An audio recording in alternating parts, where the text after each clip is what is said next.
Help me reach 12,000 subscribers. Support the video with a like and leave your thoughts in the comments. I read everyone. Thank you. Not today. I'm not in the mood. Just sit down and eat. That was Lauren at the sink, back turned, shoulders straight like she was briefing a stranger. 5 years married, and for the first time she swatted away a hug like it was a fly. I stood there with my jacket half off, arms lifted to nothing. I set the jacket on a chair and watched the steam from the pot fog the window. If I'd known where that sentence was headed, I would have cut the gas right there and ordered takeout. But I didn't. I figured it was a one-off and kept moving. I took my seat, speared a carrot, and tried to keep things light. You okay? I asked. Busy day, she said, rinsing a spoon. I'm drained. Anything I can take off your plate? You could eat before it gets cold. That landed like a door clicking shut. I chewed, nodded, told myself not to make it bigger than it was. People get tired. People have bad stretches. The house was quiet except for the vent hood and a neighbor's dog. After dinner, I carried the dishes. When I went to touch her shoulder, she shifted half an inch, and it was like I'd missed a rung on a ladder. Early night, she added. I've got emails. I slept light. In the morning, I kissed the top of her head. She didn't stir. I left for my shop early and told myself I was being dramatic. Day 2, after work, I leaned in at the door, same routine. She pivoted, ducked under my arm, grabbed a stack of mail from the console. Hold up, I tried. 10 seconds. Jake, I'm sweaty and I've got stuff to finish. I'll be on the laptop. Are we good? We're fine, she said, eyes on the coupons. Don't turn this into a thing. Day 3, I came home with groceries, planned to cook. She was on the couch in leggings, feet under a blanket, thumb scrolling. I set the bags on the counter. How about we walk after dinner? I suggested. Better if I use that time to catch up, she said without looking up. Catch up to what? I have projects. You know that, right? I unpacked, listening to the fridge hum. You know I'm here, not a coworker, right? I'm not asking you to fix anything. I'm asking for space. Space measured in inches or days. She folded the blanket sharper than it needed to be. This tone isn't helping. Day 4, she skipped our usual morning coffee. Save time, she said. I'll drink at my desk. Day 5, I set up a small charcuterie board like we were in some little bistro, candles and all. She walked in, clocked the spread, looked inconvenienced. This is sweet, she said, which is what people say when they're about to reject a gift. But I told Mia I'd meet her at the gym. Maybe we can rain check. Rain check to when? I don't want to schedule intimacy, she said, light smile, voice a little too trained. It should be natural. Good, I said. Naturally, I wanted to see my wife. She blinked. Are you seriously making me feel bad for prioritizing myself one night? I'm not making you do anything. I put the cheese back in the fridge. I'm noting the pattern. Day 6, I came home and didn't reach first. I set down my bag and waited like two chess players do when they both think it's the other guy's move. She rapped her knuckles on the counter, almost rhythmic. We should talk, I said. She sighed, a long one. Let me guess. You feel distant. I feel married to a voicemail. That's dramatic. What's going on? It's not about you, she said, eyes bouncing off me like I was a light fixture. I'm exhausted. I'm trying to be my best self. I can't be all the things all the time. So which things am I supposed to turn off? I'm asking for understanding. I understood days 1 through 5. Now I want answers. I've explained. Work is intense. I'm in a growth phase. I need to protect my energy. And I'm the drain. I didn't say that. You didn't have to. She rubbed her temples. Can we not do the interrogation routine? It makes me want to shut down. Then tell me something I can use. I want us to be better, she said. Vague enough to cover anything. We'll get there if you stop pushing. I nodded slowly. Got it. I'll stop pushing. I'll also stop guessing. From here on, I'll match your pace. Thank you, she said, thinking she'd won something. If I'd known where it was headed, I'd have changed the locks that night. By day 8, I tried the textbook moves. Cooked dinner, left a note on her mirror, invited her to that restaurant she liked by the river. She read the note, texted sweet, and declined the dinner with a rain check emoji. I canceled the reservation and took a drive instead, windows down, thinking. Day 9 at lunch, my foreman Tom caught me staring at a bolt pattern like it contained scripture. You look like someone took your tools, he said. Tom's a straight shooter, older, eyes that miss nothing.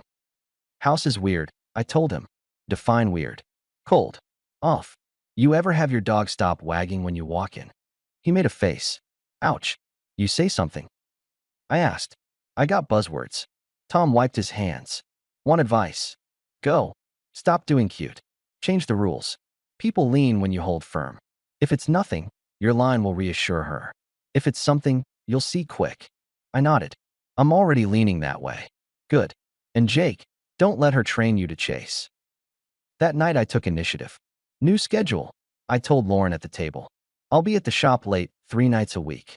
I'm moving my gym to mornings. I'll manage my meals. You handle yours. If you want time, book it. If not, cool. I'm done guessing. She blinked at the might as well be contract. Is this punishment? It's clarity. You wanted space. I'm giving it structure. Feels rigid. It's adult. She shrugged. Do what you want. I set up a guest account for the streaming services she used on my subscriptions, changed passwords on 3 financial apps. Nothing dramatic. Just moved savings into an account she didn't have auto access to. I shifted my direct deposit to a different bank. I didn't announce it.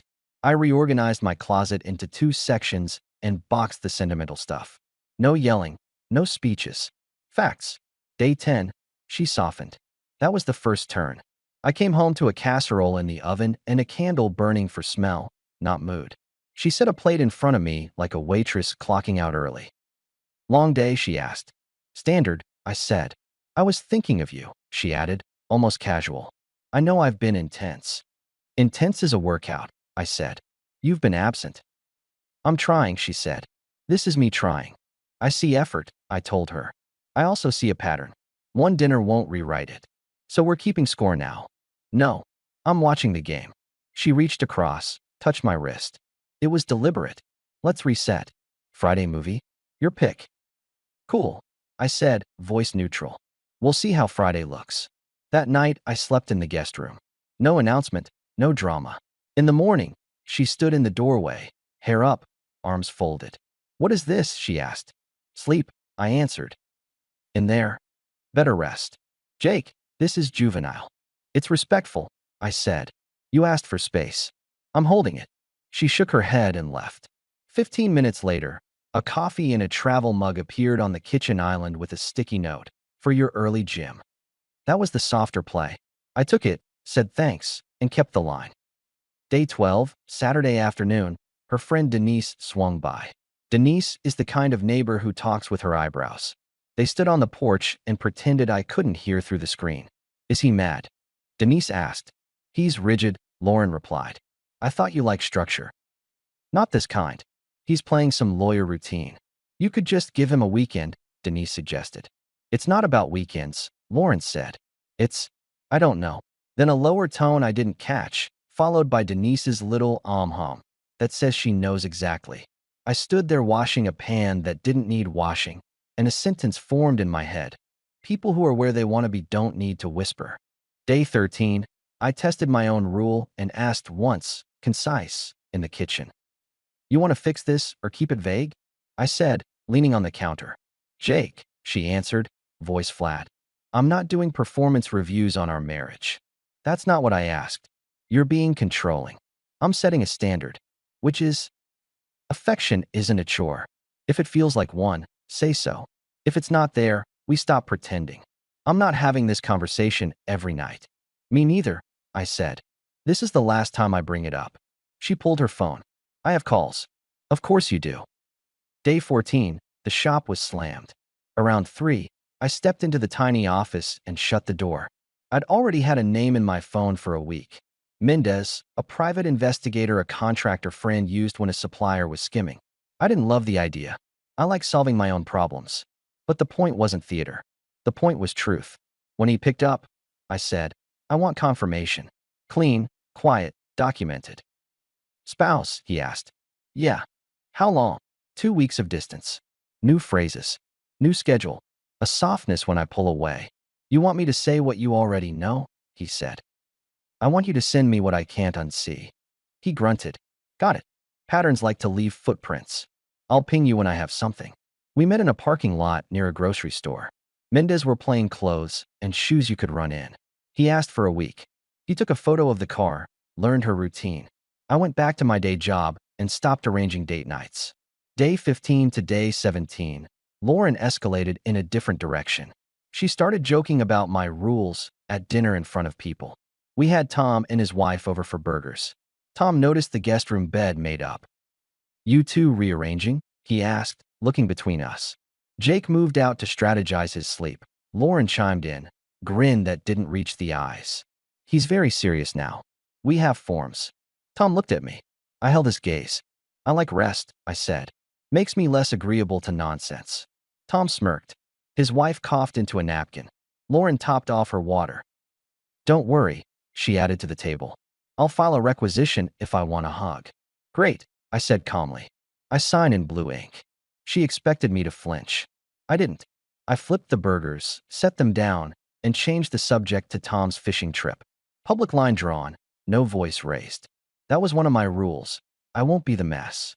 Day 18, she upped the control. "Next Saturday is Mia's birthday brunch," she announced from the hallway. "Couples." "Not for me," I replied. "I've got inventory. We cut joint commitments until we're on the same page. You can't just cancel on my friends."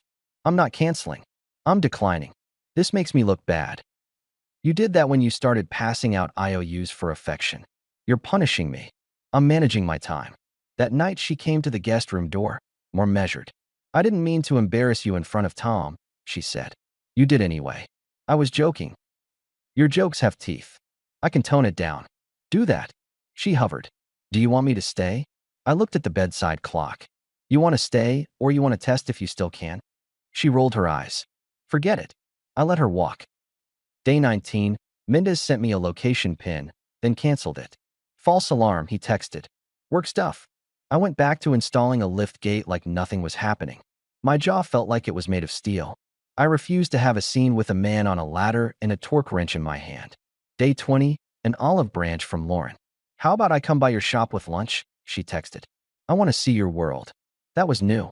She never visited unless she needed a tire checked. "Suit yourself," I replied.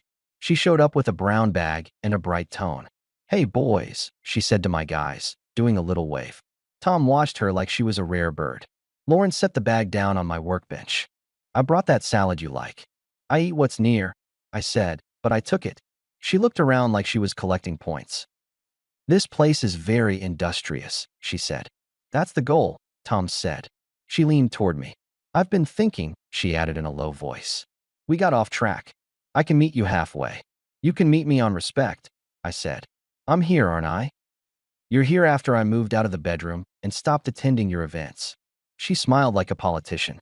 "Let's not scar the staff with our negotiations." "Then don't bait me," I said without looking up. She touched my elbow. "Dinner tonight? Your choice. No cancellations." "We'll see," I said, still working. That was the second illusion beginning to form. She wanted the optics. She wanted the position. She hadn't answered any core question. When she left, Tom made a face. That felt like a campaign stop. "Yep," I said. "You believe it." I believe she likes the camera. Day 21, my phone buzzed at 9:12 p.m. I was reading invoices. Mendez. The text preview was a blocky paragraph. I opened it and scrolled. "Dining with a man at Harlow's." It began. Photo attached. Lauren at a corner table. That hair behind her ear she did when she wanted to charm. Across from her, a guy I didn't recognize. Late 30s, nice watch, square jaw that looked rented. Timestamps. Another shot outside the restaurant. Her hand on his forearm, head tipped back at something he said. Another set, different time. Both standing by a car, then a condo garage, then the elevator lobby. Final shot. The hallway outside an apartment, numbers clear. The man held the door. She walked in, smiling the way she used to smile at me after a game. Mendez included a name pulled from the mailbox frame and a unit number. He added, "More if needed." "This is enough." I sat there with the phone glowing in my palm for maybe a minute. Then I stood, grabbed a folder, printed the photos. I put them in an envelope. I didn't rage. I didn't pace. I poured the rest of my coffee into the sink and scheduled 3 things on my laptop. A call with a realtor for a short-term rental, a meeting with a financial advisor to segment accounts, and an appointment with a mediator to start the process of ending things cleanly. No fights, no theatrics. just doors closing on hinges that still worked. At 10:30, Lauren came home. "You're up," she remarked, walking past, the smell of perfume that wasn't ours still hanging around her like a bubble. "Working," I said. She glanced at the envelopes on the table. "What's that?" "Receipts," I answered. "For later." She shrugged. "I'm wiped." "Night." "Sleep tight," I said. I moved the envelope into my briefcase. The next morning, I shifted my direct deposit as planned, moved half the liquid funds into a separate account, and stopped 3 automatic payments I covered that were strictly her personal choices. I emailed the mediator. I called the realtor. I reserved a furnished place on the other side of town for a month, then 3 if needed. I set a moving date in my head and left it there. Initiative, not reaction. Day 22 was a Sunday. I was cleaning out the garage, sorting gear, labeling bins, when she appeared in the doorway with a cautious softness I hadn't seen in weeks. That was the big turn. "Hey," she started, easing closer. "You've been distant." I matched you. "I don't like it," she said, stepping into my space. "I miss you. You missed the version that didn't have boundaries." She put a palm on my chest, unprompted. "I want us back." I was off. "I get that. I've been overworked, and I took it out on you. I'm here now." She pressed closer, a move she hadn't made in almost a month. "Talk to me." I stepped aside. "Use that time for something useful." Her eyes flickered. "What is that supposed to mean?" "Like telling your mom you're moving in with them for a while." I reached for my briefcase, pulled the envelope, and placed the photos on the workbench, one by one, like tools. Restaurant, car, lobby, door, smiles. She froze. It took 3 seconds for her to grab at the thin explanations. "This is not what it looks like. It looks like dinner, then his place, then inside. He's a friend. We were talking about a project." "Projects don't have garage remotes," I said. She flared. "I can't believe you spied on me. I documented a pattern you hid." "I didn't hide anything," she shot back. "You've been absent for months. You're married to your shop." I set another print down gently. "Do you hear yourself? If I were absent, you'd be chasing me, not someone else's elevator." Her chin lifted. "If you gave me attention, I wouldn't have needed." I cut her off. "Needed what, Lauren? A second calendar? Spare validation? You made choices. So did I. Here's mine. You'll take what you brought and your essentials, and you'll stay at your parents' for a bit. I'll cover the mortgage until this is sorted. You won't use my accounts. You'll return the spare key to my shop, and you won't call me at work. You don't get to kick me out of my house. You walked out first. This is me locking the door behind you. You're punishing me for trying to fix us. You came to fix optics," I said. "You avoided substance. The only reason we're talking is because I got quiet and you felt the air change." She grabbed a photo and held it up like a prop. "This is one night. Mendez says it's 2. Mendez." The name hit her like a bucket of water.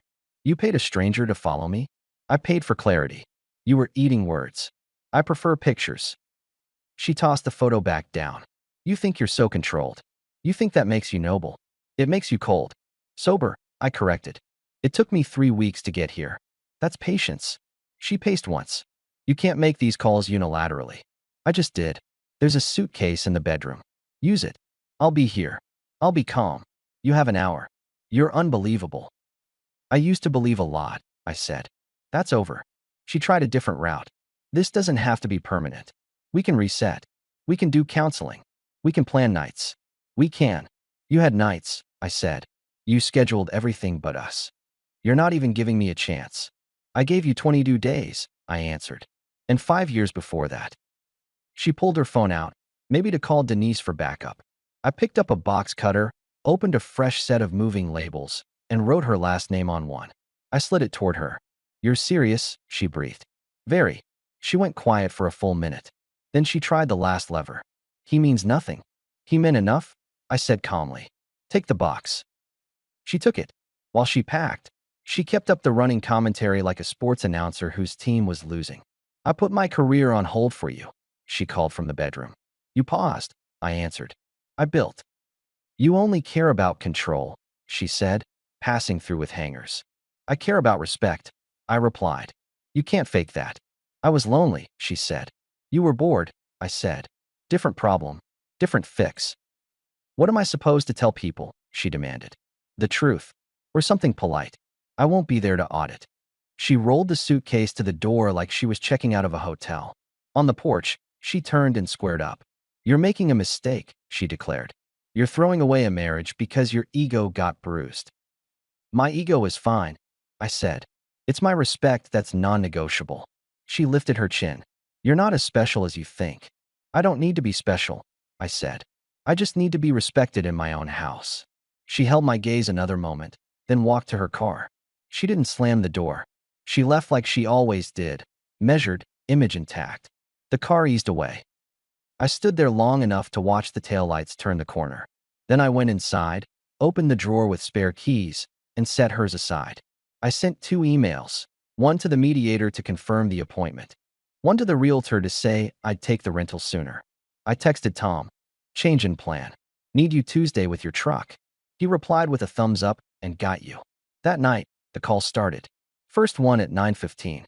I let it buzz. Another at 9:20. I sent a text. If it's logistics, text. If it's emotion, email. She called again at 10. Voicemail. At 10:30, a message came through, long enough to fill the screen. "Jake, please pick up." I panicked. I didn't want to lose us. I made a stupid choice. It didn't mean anything. "You've been so distant." I felt alone. "Please, let's talk tomorrow. I can come by with coffee. We can go for a drive. I love you. I don't want to throw this away." I put the phone face down and slept in my bed. The real one, alone for the first time in weeks. Monday morning, I met with the mediator. "We're keeping it clean," I said. "Assets divided fairly. No slander. No theatrics." "Understood," he said. I changed my emergency contact at the shop to Tom. I updated my insurance. I shifted the house utilities into a management app that required my authorization for changes. Boring steps, the kind that hold lines without my attention. At lunch, Tom leaned in my office doorway. "You good?" "I'm busy," I said. He studied me. "You're steady. That's the job." "Want a beer tonight?" he asked. "I've got a rental to inventory," I answered. "Rain check." He smirked. "Fair." That evening, as I loaded boxes, Denise drifted across the street like curiosity on 2 legs. "She's at her parents'," she announced, as if I didn't know. "She says you overreacted." I reacted, I said. "She says you moved money." I secured my work. "She says you hired someone to watch her." I did. Denise squinted. "And is there more?" I looked at her. "You know what there is. You heard it in her tone 2 weeks ago." Denise chewed her lip. "She thought you'd chase." She misread the room. "You're really done." "I'm finished with the version where I ask for basic respect and get a calendar invite." Denise nodded once. "Okay." She turned to go, then paused. "For what it's worth, you're handling this cleaner than most." "I'm allergic to mess," I said, and went back to loading. The next 2 days were a blur of adult decisions. I drafted a simple plan for the next 3 months. Shift to the rental, keep the house staged, finish the paperwork, exit with my head up. Lauren kept calling. Midweek, she changed tactics again, the second illusion in full color. She showed up at the shop in a dress she knows photographs well. "I miss you," she said, voice soft enough to peel paint. "Not here," I replied, eyes on the monitor. She stepped closer, ignoring Tom 3 feet away. "Please, just 5 minutes." Tom looked down at a clipboard like it contained state secrets. "Office," I said and walked in. She closed the door behind us. "Look at me," she said. "I messed up. I got scared. I felt unseen. I made a bad call. I can fix it. I'll do anything. You're very convincing when you want something. I want my husband." "You wanted an audience," I said. "You had one. Then you wanted thrill. You got it. Now you want stability again. You don't get to cycle me like weather." "That's not fair," she said. "It's accurate," I replied. "And I'm not a forecast. I'm a man with a plan." "We can do counseling," she tried. "I'll show up. I'll do the work." "You show up when you feel the pull of absence," I said. "You go limp when I'm steady. I learned the pattern. I'm out." She swallowed. "So you're done." "I'm done." Just like that. "Not just," I said. "Like that." Her eyes flashed. "You're not better than me," she snapped. "Never said I was." "You don't have the moral high ground." "I have my own ground," I said. "And I keep it." She glanced at the window, probably assessing who could see. "Can we at least keep it quiet?" "I'll keep it dignified." She breathed hard once. "I hate how calm you are." "Calm is free." She left. Tom stepped in 20 seconds later. You want a second set of ears next time? He asked. I won't need it, I said. 2 days later, the mediator sent drafts. I reviewed, tweaked 2 lines, sent them back. Lauren texted rapid-fire questions about furniture, storage, holidays. I answered only the ones that had numbers or dates. By the weekend, her calls turned into pleas. Jake, I can't sleep, one message said. Please, can we meet? I'll go wherever you want. No, I replied. I'll change, she wrote. I'll prove it. Don't, I wrote back. This isn't a test you can pass. It's the end of class. She tried anger again. You're cruel. I'm consistent. Sunday afternoon, she showed up one more time. Different angle, an apology from the driveway, hands visible, voice steady. I'm sorry, she said. I messed up. I understand what I did. I understand how it looks. I understand why you're done. I will sign whatever. I just don't want you to hate me. I don't, I said. I'm indifferent. That's worse. She flinched. You don't have to say it like that. You wanted honesty. Now you have it. She looked at the door, then back at me. Do you need help loading anything? I've got it. She nodded, then stepped toward me like she might try a last hug. I lifted a box between us, not angry, just practical. She stopped and laughed once, small and sad, like she finally saw how ridiculous the last month had been. Goodbye, Jake, she said. Goodbye, Lauren, I returned. Lock the gate when you leave. She did. I heard the click. That was our final sentence. A week later, I was installed at the rental. It was simple. Clean counters, a couch that didn't sag, a view of a little park where people walk their dogs with the same bored patience I felt about everything non-essential. I woke before my alarm. I hit the gym. I put in a 10-hour day. The house stayed quiet. No eggshells. No schedules that treated me like a downtime option. I bought a used truck I'd been eyeing, nothing flashy, reliable, with room for work. I took a weekend drive out past the state line and had lunch at a diner that didn't even pretend to be cute. A waitress asked how my day was. I said, steady. She said, lucky you. Tom and I expanded the shop's hours. We landed a contract to outfit a fleet of vans. 2 new guys came on. I trained them in the mornings, paperwork in the afternoon, hands back on tools by 4. The rhythm made sense. A month later, at a barbecue thrown by the parts distributor, I met someone.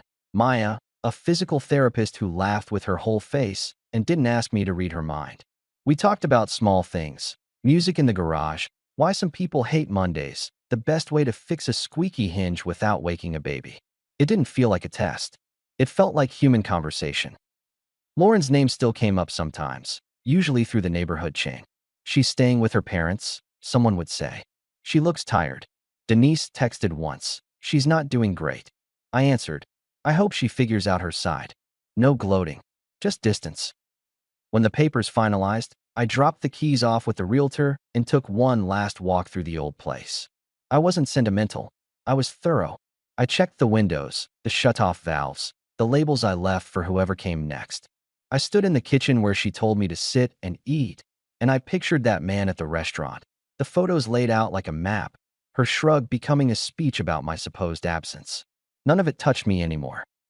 That was the gift of clarity. It doesn't make you happy. It makes you clean.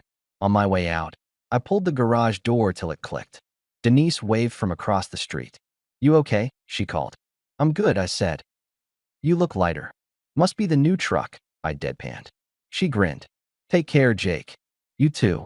I slid into the driver's seat, started the engine, and checked my phone. A message from Maya blinked. Still on for Saturday?